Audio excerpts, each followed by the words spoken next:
Welcome to Solutions with Courtney Anderson. I am Courtney Anderson. As always, you can go to CourtneyAnderson.com for show suggestions, feedback, any other things that you want to get off your chest. Today we have a show that is part of the Help Situation Spotlight series.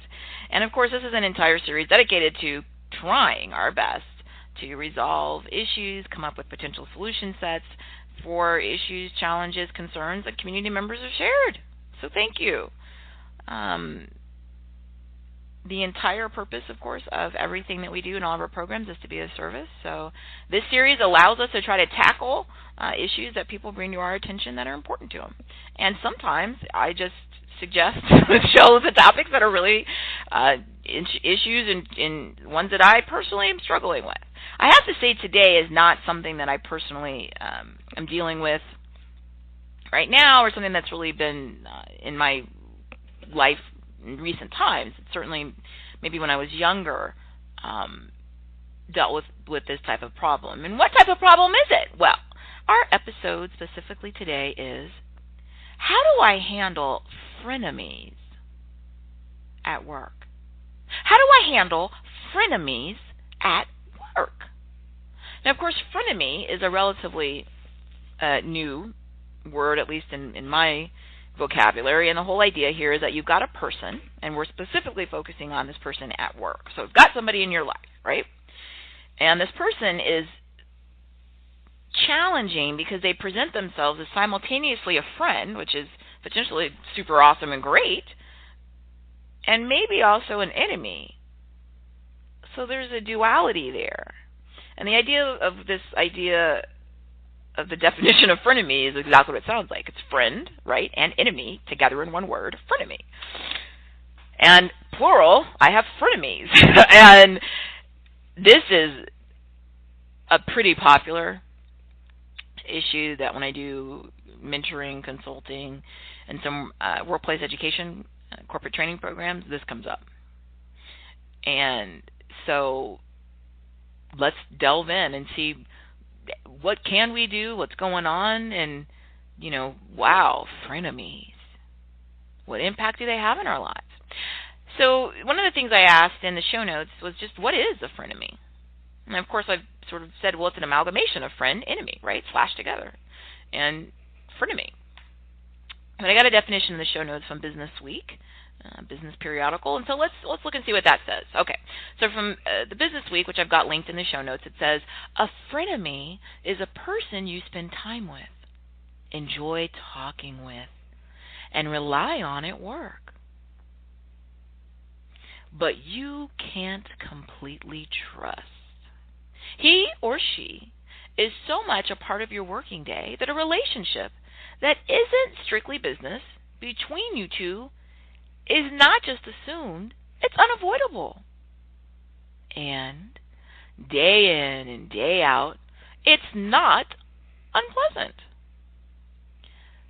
But at the same time, you have been burned by this person who hasn't demonstrated the unyielding loyalty and support you'd expect and get from an out-and-out friend.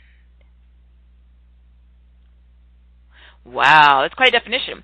So the first part of this, of course, is that it's a person I spend time with and I enjoy talking with and rely on at work. All of that sounds, again, outstanding. What's better than being at my work and having someone that I enjoy talking with? Not just that I talk to them because I have to, but I like it. I enjoy it. Maybe they're funny. Maybe they're quick-witted. Maybe they're just a wealth of knowledge and expertise. But no matter what, it's positive. I rely on them. I spend time with them. But I can't completely trust them. Part of the definition also explains that it's not someone that I can just cut out of my life, right? That I can just say, well, the solution to my frenemy is I'll just won't talk to them or have anything to do with them anymore, and then they're no longer a frenemy, they're just an enemy, and problem solved. The challenge, though, is that the relationship is one that it's built into your working day, and it's unavoidable. So maybe it's someone that's a peer that you work on assignments with and you have to. Maybe it's somebody who's a team member that their entire job is to interact with you. It really doesn't matter. The point is that you can't sort of erase them from your work life. They're there. They're unavoidable. And you actually do enjoy a lot of things about them, right? It's not unpleasant. You enjoy talking to them. The challenge, though, is that you can't trust them. And as this Business Week definition explains to us, we've been burned by them. So not only that I suspect I can't trust them, I've actually had an experience where they've demonstrated I can't trust them. And that's what differentiates them from a friend. Now, we've done lots of programs, and I encourage you to go take part in those. We've done some programs on, how can I tell if someone is my friend? And in those types of programs, I put forward a very simple formula to determine if someone's your friend. If your happiness is their happiness, they're your friend. I mean, that's it. That's all I have. If they are happy if I'm happy, they're my friend. Now, if they're happy when I'm unhappy, right? I didn't do well in a meeting. I had negative feedback from a client. Now I'm unhappy. Now, if they're my friend, the test is that my happiness is their happiness. But if I'm unhappy and they're actually happy, right? They're pleased that I messed up in the meeting. They're pleased that the client was unhappy and gave negative feedback. That's an easy violation of the formula. They are not my friend. Why? Because they're rejoicing and they're pleased when I'm unhappy. They're supposed to be unhappy when I'm unhappy. They're not devastated and throw away their whole life in misery when I'm unhappy, but they're my friend. So if I'm unhappy, then they're going to do everything they can, whether it's just listening, being a shoulder to cry on, whatever. They're my friend. They want me to be happy. If they're pleased that I'm unhappy, they're not my friend because it's a violation of the basic formula. That's an easy thing to figure out. The challenge, though, at work is what do you do when it's part of your work day, part of your work relationship? You're not going to be able to just, short-term stop the person from being in your work relationship daily life because you don't have the power to do that. So how do you handle the person who, on the surface, you do enjoy, right? You enjoy talking to them. The challenge, and they act like they're your friend. That's the challenge, right? And this is why, even though it might seem like something that is a little bit juvenile, right? Because we're working on a high-level business and organizational success, and we're always asking, how can I surpass my goals? And we're doing all of this. It might seem a little silly, right? Like, what's the big deal? You have goals and tasks and things to do. Whether you're, a nonprofit and you're trying to, eradicate a certain, disease from a population, or you're a for-profit and you're trying to earn a certain amount of revenue or gain a certain amount of market share, who cares about whether or not somebody's your friend or frenemy? Well, the problem is that people can destroy their careers behind this. And I'm not exaggerating. So much of the employment law is, to me, partially because I love it. I think it's interesting. Some people call me a nerd. I think all of it's fascinating to watch and see what people do at work that's beyond sort of the metrics of dollars and cents and rationing resources. It's people. When you look and read a high-profile employment law situation in the headlines, right, and almost always they're brought down by some sort of miscalculation of personal alliances. So it might be that somebody thought somebody was a person who was trustworthy, and maybe they had a romantic relationship or a sexual relationship or some sort of behavior. Sometimes they just trusted the person, right, with information, whatever it was, whatever the content of the relationship was, that they trusted the person. Whether again it was sexual, sometimes it's partying. It sounds silly because what are we? We're not in middle school, or we're not young kids, we're adults. But you'll look and see. Go scan the headlines anywhere in the world and look and see what brings people down in terms of the media attention, high profile or scandalous story. And it's somebody that someone spent time socializing with. So when I say party, what I mean, they spent their time with someone who they thought was their friend, but that person really wasn't. So maybe they, said things out of turn that the person then turned around and used against them at work. Maybe they engaged in having alcohol around the person and then said and did things that they regret. Maybe they went to nightclubs with the person or went out to sporting events with the person. I don't care what it was. But the violation of trust is almost always based on the fact that we'll use the word victim, even though I don't like that word, but the person who was victimized the situation, they miscalculated if they could trust the person. So is it advantageous to engage in, behavior that is inappropriate or sometimes, depending on where you are in the world, illegal, right? Like I'm going to go hang out at a social event with somebody that I work with, or I'm going to maybe be engaged in some sort of romantic or sexual liaison. I do a lot of other programs advising not to do that for many reasons, but the bottom line is this. It doesn't even matter if it's something that you did socially, it doesn't, or if it was just you sharing your quote, real opinion of what you think about the organization or a boss or a competitor, and then them turning around and using it against you. It doesn't even matter for the purposes of this discussion what it was that they betrayed your trust about. The issue is they betrayed your trust. And how did that happen? Well, it's because you miscalculated who you should confide in. That's exactly what happened. And the thing that makes the frenemy so difficult, and I said earlier, it's not a juvenile issue. This isn't something that ends when you're 12 years old and your heart was broken because you thought somebody was your friend. You told them some kind of a confidence and they went back, to school or to your Girl Scout group or Boy Scout group and told everybody else what you said about someone, or they told somebody one of your fears, and everyone laughed at you. It doesn't matter what it was. It's just that you miscalculated. And what did you miscalculate? You thought someone was your friend. Now, why did you think that? Well, because they were acting, at least on the surface, right? You enjoyed talking to them, you're spending time with them. And you were thinking because they were acting like that, like what? They were acting like your happiness was their happiness, right? They were paying attention to you. They were remembering things that you shared with them in the past. They were enjoyable to spend time and to talk. And so you miscalculated and thought, well, that's a friend. My happiness is their happiness. So I will be able to trust them with whatever it is, right? Something I've said or done, something I've just thought, something I feel, something I'm frightened of. And then, due to the miscalculation, the person now has information, right, that they turn around because they really aren't your friend. Your happiness isn't their happiness. In fact, it's the opposite. The idea of the enemy, right, is someone who wants you to be unhappy. Your enemy is the opposite of your friend. Your friend wants you to be happy. Your enemy is delighted when you're unhappy. Or we can exchange other words, right? Your friend wants you to succeed. Your enemy wants you to fail. Of course, if you knew someone was your enemy, you wouldn't give them information to help ensure that you failed. You wouldn't give them information to help ensure that you were miserable, right? You wouldn't say to them, oh, here's the real truth about how I feel about this client, and I think they're idiots and they're horrible people, and I hope that that their business fails, even though we've done all these advertising campaigns for them. If you do that, especially if you write it down or text it or email it or something, or say it where it's recorded, now in modern digital times, wow, the frenemy has so much power, and they turn around and accidentally, they'll often claim it was accidentally, that they shared that information, and and it gets back to your workplace or your client, you're doomed. Now, your enemy's happy because they want you to be doomed. They want you to fail. They want you to be miserable. That's their job. It's not their mission. It's not their job, but it's what makes them feel good. They're the opposite of your friend. So how on earth can you mistake these two totally different things? How can you mistake your enemy for your friend and then turn around and give your enemy? Give it to them.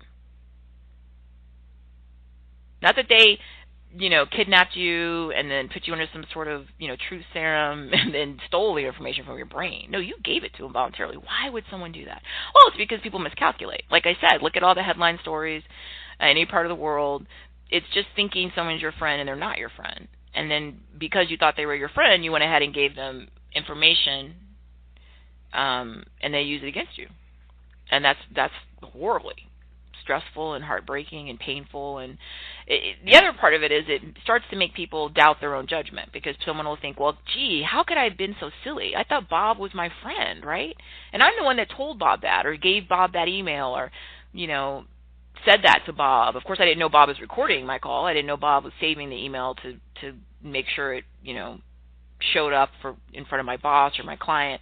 But how could I have thought and trusted my own judgment when it turns out, Bob is really my enemy? How did I do this? And we begin to turn it on inward in a very negative way. And that's where it becomes unhealthy, right? So we start to think negative things about ourselves and say, see, you made a bad choice. You can't tell your friends from your enemies. This is all your own fault. And we become very negative and self-abusive. And I can't, how many programs and how many resources do we provide where we really focus on not doing that, right? In a fight against ourselves, we're always going to lose. So why are we doing that? We don't need to fight ourselves. We need to value ourselves, respect ourselves. We need to be our own friend, right? So I'm my own friend. That sounds weird, but think about it. It actually helps. That means if I'm happy, then I'm happy. It means I'm not going to sit there and be happy that I'm miserable. It means I'm not going to sabotage myself. I'm not anything but a friend to myself. Sounds odd, but there's a lot that will flow from a foundation of being your own friend, being kind to yourself.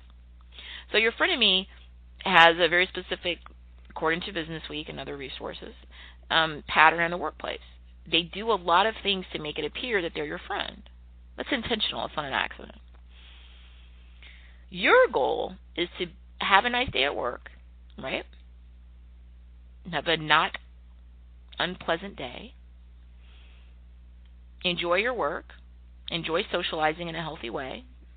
And then go to your regular life whenever your work finishes, and enjoy the rest of your life, right? To have good days. That's kind of the goal, big picture. Oftentimes I talk about the joyful art of business, the idea that we're going to do everything we can to make it positive. It's not going to be joyful every second of every moment of every day, but more often than not, we're going to feel good. If we feel horrible all the time, then we're making poor choices.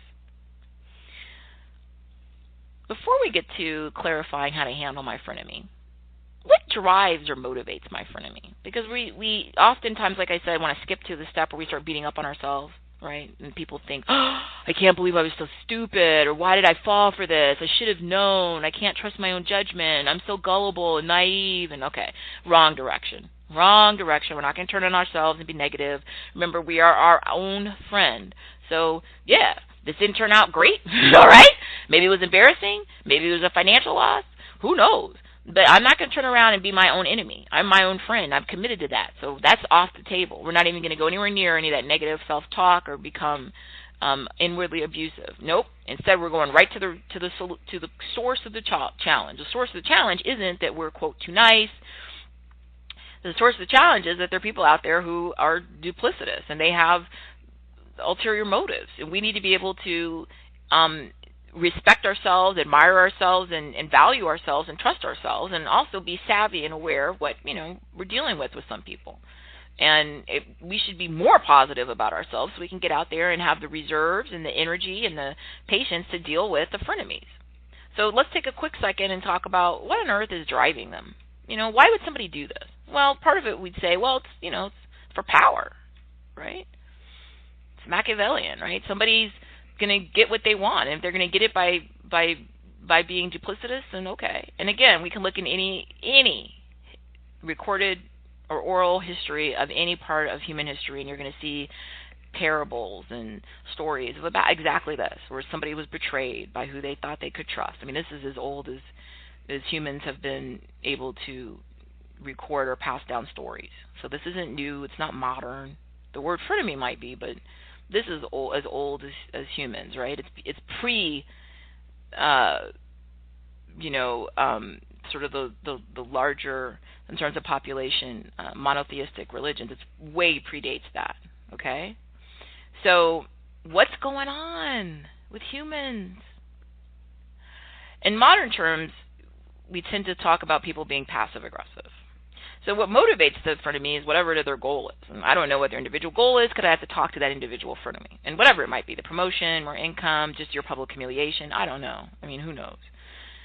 But larger than that, what motivates them to pretend to wear one face where they act as if they're your friend, but then secretly that's just a mask. It's pretend. They really aren't your friend. They're just secretly pretending to be your friend so they can then gain some kind of advantage, right? And then use that to exploit whatever it is their goal.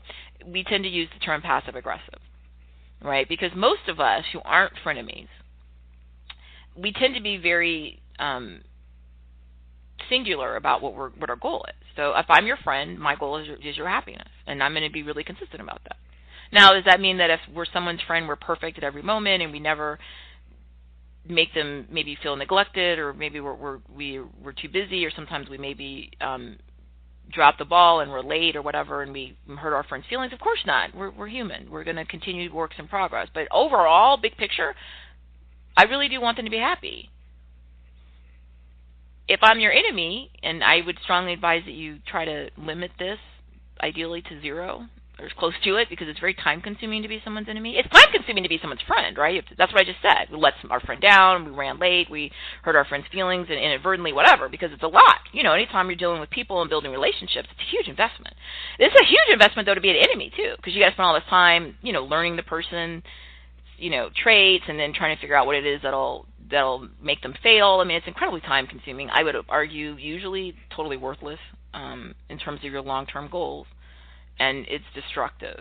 But tabling that for a moment, most people who are a friend, your happiness, their happiness. Most people are enemy. Hey, I'm an enemy. I want you to fail. And most people are pretty clear about that. The frenemy, though, is motivated by whatever their goal is, which of course we don't know.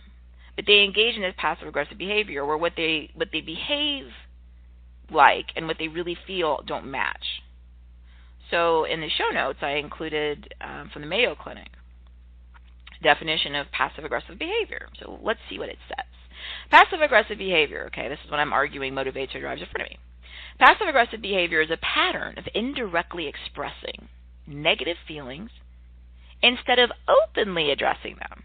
There's a disconnect between what a passive-aggressive person says and what he or she does.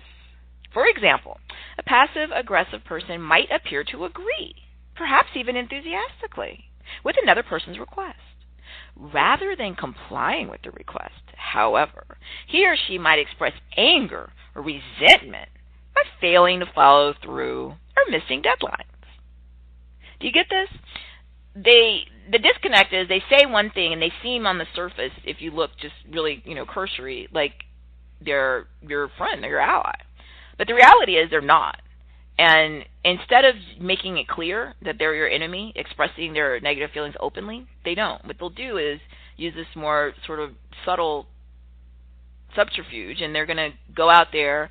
And so, you're talking to the person who's your frenemy at work, and you're saying, oh, we've got this big deadline coming up. I'm so nervous. Are you sure you're going to be able to handle, this part of the project? Make sure we get that in, by the date that we've talked about so that we can get the project done. And they'll say to you, oh, yeah, totally. Oh, I'm so excited. This project's going to be great. We're going to put all this work in. It's going to be a big success. And, it's really going to show everybody what you can do. And I'm so proud to be part of your team. That's the enthusiastic part where they'll act like they agree with you, right, and that they're going to do the part of the project. In reality, they never were going to do that. And what they're going to do is intentionally. It's not an accident. It's not, uh-oh. But what they intentionally will do is not get the part of the project they promised you on time, so make sure they're sabotaging it. So the whole thing they're hoping will fall apart because you won't have enough time to finish that part, and it's intentional. Now, many people, again, get caught up in this whole thing of why are they passive-aggressive? Why is there a disconnect between what they say and what they do? Why did they smile in my face and then, they're a backstabber? The idea that they literally are going to go, behind your back and try to cause you harm. Why? That's something that they themselves, through their own journey in life, maybe with professional, help, counseling, maybe even medical help, perhaps spiritual advice. I mean, that's something way beyond your ability to understand. That's something they have to work on. I don't know why, because I don't know your individual frenemy. All I know is what is. I can't tell you their individual life story and why. But all I know is that's how they operate. And the reason that they keep doing the frenemy behavior is because it works for them. If they tried the frenemy behavior and it failed, right? They smiled, oh yeah, I'm totally going to get that done, it's going to be great. And then, remember, they're passive-aggressive. So whenever you confront them and say, hey, where's the project? It's late. And they're like, what? No, I sent that to you. You didn't get it? I can't believe it. I'm going to call tech support. Like, they're going to come up with all these distraction things, which are totally a waste of time. The reality is, of course, they weren't going to do it. If they do something, it's not going to be the high quality. It's going to be kind of, garbage that you can't turn in the way it is. And they do that on purpose. Now, they're never going to tell you because they're passive-aggressive. Remember, if they were just assertive and just told you openly how they felt about you, then you'd know they were an enemy. So there would be no frenemy. It would defeat the whole structure of a frenemy. The whole thing is to pretend. So the pretend, I'm smiling, I'm enthusiastic, you enjoy talking to me, I'm always like, yeah, this is awesome, it's so great, congratulations. They run behind your back, and spread gossip or take something you told them in confidence and use it against you or whatever. It's the fact of the disconnect between what they say and how they behave and what they're doing. That's what's causing you the stress. So you got to look for that. How do you do it? Behavior. How do you handle it for me in the show notes? A, you need to be consistent about a couple of things. One, you need to keep confidential information to yourself. Now, some people would say, oh, well, that's just so extreme. No, it isn't. I don't care if you're doing volunteer, unpaid work. I don't care if you're leading, an organization with millions and billions of dollars on the line. I don't care what the financial stakes are. Human nature, as we talked about, far predates any even remotely recent history. The people who engage in this behavior tend to engage in it. Now, again, we would need, psychological or maybe medical or, anthropological maybe explanations of why they do it, but that's beyond the scope of what we know. The fact is that this personality type and this behavior has always existed to the best of our knowledge, so it's not new. So put on your adult glasses and look at the world. It's still rose-colored. It's still beautiful. You're still going to work on surpassing your goals. You're still going to focus on your joy, or all the things we talk about. But you got to do it in a realistic sense. And you're not this. Everyone in the world isn't the same as you, and you're not the same as everybody else, which of course makes sense because it would be a horrible, boring, weird world, right? You want exciting diversity and different people and all that good stuff. You must be realistic. The easiest way to make sure that you don't have a breach of trust is be very careful about the information you dole out. Now, you can be very open and friendly and high enthusiasm, and not divulge anything that's going to cause you harm, right? So if someone's a frenemy, what they're trying to do by the excessive friendliness and being with you all the time is to set you up to get you to a weak moment where you say or do something that they're going to use against you, right? All you have to do is just not do that. So if someone asks you, we've been working together for a few months, and I just really want to know, what do you really think about, whatever. All you need to do, remember, is this. It's not going to hurt you to keep confidential information to yourself. So confidential information might be what you really, really think deep down inside, okay? You don't ever tell that to anybody at work. Now, those are extremes, right? I said don't ever tell that. I mean it. It's not going to help you. And you know what? You could be wrong. How many times in our careers have we thought something about either a person or a client or a project, and we've been very negative, and then, lo and behold, at the end of it or later on in time, you realize that that person in the project was great, and we thought it was going to be horrible. So you don't want that used against you because it's a temporary snapshot of what you think and feel, and it doesn't necessarily mean it's going to turn out that way in the end. So why share it? Now, ideally, you have those people closest to you in your life that are your real-life friends through different time periods, through different events. That's the person that you trust. Ideally, you're not working with them in a way where they could be a frenemy. Sometimes you have family businesses, but when those work in a healthy way, even though it's a relative, they know a lot about you, but nobody is going to go use it against each other because then they could do the same thing. You could do the same thing to them, right? So if it's your sibling or your parent or something, usually you don't get a lot of the frenemy stuff because the same way you know their private information, they know yours, right? Because they grew up with you. So that's sort of a mutually assured way of keeping a lid on this. With people that you aren't lifelong relatives and best friends with, then why on earth are you telling them these things that A, could change, and B, you're never really 100% sure at work with someone, again, not a lifelong relative or best friend. The relationship is based only on the job. So why not keep it healthy? The most important thing at work, remember, is listening. I have so many programs, right? We talk about active listening. We talk about all the different steps and processes to use to improve your listening. We talk about the silent sales solution, where I talk about if you're in sales, the best thing you need to do is be quiet. And it's the opposite of what a lot of us think, right? The more I talk, the more I'll get done. No. When you're talking, you're not learning anything. In fact, you're giving information away. You need to be quiet. Now, when you need to, depending on what your job is, you're going to use your talking skills as effectively as you can, but most of the time, listen. Just listen. You want to smile, and you want to do the same thing the person's trying to do to you. You want to, but the difference is you're not a frenemy. So actually, you're not scheming to do anything negative, but you want them to feel comfortable. So if they are the ones who fall susceptible to your friendliness and your openness, and they start telling you things that they probably shouldn't do, that's their own challenge. The difference is you're not going to use it against them, right? Because you're not a frenemy, but you're aware of it, and it gives you information. And what you're trying to do at work is make decisions about work stuff, about relationships, about all of it. So you need data. So you're going to be quiet. Consistently keep confidential information to yourself. When you get home with your real friends, then tell all your secret stories. That's where all that's supposed to come out. It doesn't need to come out at work ever, because it's not going to help you. Position yourself weakly. Now, this is a whole different program, but what I'm arguing is you don't want to come from a position of power and strength. It sounds, again, not logical, but it's really important. Remember, the frenemy has a goal, and it's usually something related to power, resources, things of that nature. If you have something that they want, you'll be a more attractive target.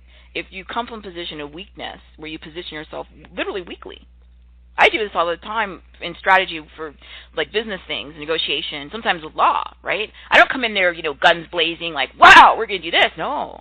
I come in there like, wow, this is a situation, what do you think? How can you help me? I do this a lot, and we talk about it. I do programs with customer service, right? I need to call my utility company, and I know that the person on the end of the phone is going to be the one that can help me with my utility account, or they can just make me wait, weeks in my life of a nightmare. So I'm going to do everything I can to come from a position of weakness. If you start with a position of strength and power, it's not going to be an advantage to you in many situations. You'll be much better if you come from a position of weakness. So you're talking to your frenemy at work. They're talking about, I know you're going to get the promotion. Then you're going to say something like, I don't know. I'm just trying to do my best, and I don't even like to think about these types of things. I'm really concerned about, what can I do to be better? I just think about some of the things in the past where I'm just learning. I'm always learning. It'll make you a less attractive target if they perceive you to be less powerful. Now, it may sound to you like this is odd. You may think, well, I'm already a target. They know my job title, but trust me, acting as if you're more powerful isn't going to help you with a frenemy, because it's just going to make you a more attractive target. It'll surprise them and knock them off their strategy if you sort of come from a position of weakness and say, it was such a compliment to even, be mentioned in the meeting, but I just don't know. I'm not sure what will happen. And that's true. You don't know. It doesn't help you, again, to overplay your power, because all you're trying to do is neutralize this person, not give them any data to use against you or to betray your trust, and then just kind of take them out of your area where they're trying to take your time and plot against you. So position yourself weakly in most situations. Always remain mindful of their big picture strategy. Their big picture strategy, you don't necessarily know what their specific goal is. Do they want your job? Do they want your boss's job? Do they want who knows? That doesn't really matter. All you know is your unhappiness makes them happy. Your failure is what makes them happy. You may not even be their ultimate person that they're focused on. You may just be a means to the end that they want. They might really be focused on another person, but you're just sort of there and they can use you. Whatever it is, make yourself small and weak. Be quiet about confidential information. If you have anything to say a very neutral thing like, I just don't know. What do you think? And then let them talk. And then my final point, this is a very negative and destructive pattern. I noted earlier, people do the frenemy passive-aggressive behavior because it does work, meaning that often they do get confidential information, they do use it against somebody, they do see somebody fail or something bad happen, and they feel like, yay, and they keep doing it. My argument is I want them to stop that eventually, because it does reap a lot of negative consequences for them personally, right? They can't build real alliances or trust. Other people don't trust them. They're constantly scheming and have a lot of anxiety because of a lot of the bridges they burned. It's not the healthiest way to bring long-term, and what we're always talking about is long-term, big picture, joyful lives and surpassing our goals. It's a short-term means, but it's not necessarily going to be helpful in big picture. And also, people who do this, it takes a toll on you just emotionally, psychologically, pretending the smiling while inside you're thinking, I despise this person. There's a lot of work that goes into this. Even if they're the greatest actor in the world, there's still that dissonance. It takes a toll on them. So we want to close this show with hoping that they change, hoping that they find a way at some point to stop their frenemy behavior, because it's not the long-term way to success. It really isn't. And success means internal success, emotional success, because a lot of people who kind of use these passive-aggressive behaviors, they quote, achieve whatever top title or power, whatever it is they wanted, but they're miserable. And then they sit around and complain, I'm so lonely, nobody really cares about me, blah, blah, blah. Well, yeah, because look at how you behaved and look at how you treated people. So it's not going to, quote, work in the long run in a holistic approach in their lives. So let's hope that they do stop this and do everything we can to think good thoughts about that and be positive and part of solutions. But you're going to remain mindful. You're going to remain confidential, right, neutral, position yourself smaller, a little bit weaker, as much as you can in an authentic way, and then remember what's going on. You have a strategy too. Your strategy is just based on openly doing your best and working for excellence, right? So that's a strategy, and you just can't let somebody else with their strategy derail you in some sort of horrible nightmarish thing about lies and betrayal and all this kind of stuff. It's a total waste of time. So hope this was informative. Again, I always appreciate you joining me. Come to CourtneyAnderson.com if you have any questions, concerns, or for feedback, and have a great rest of whatever day or evening you have remaining. Thank you.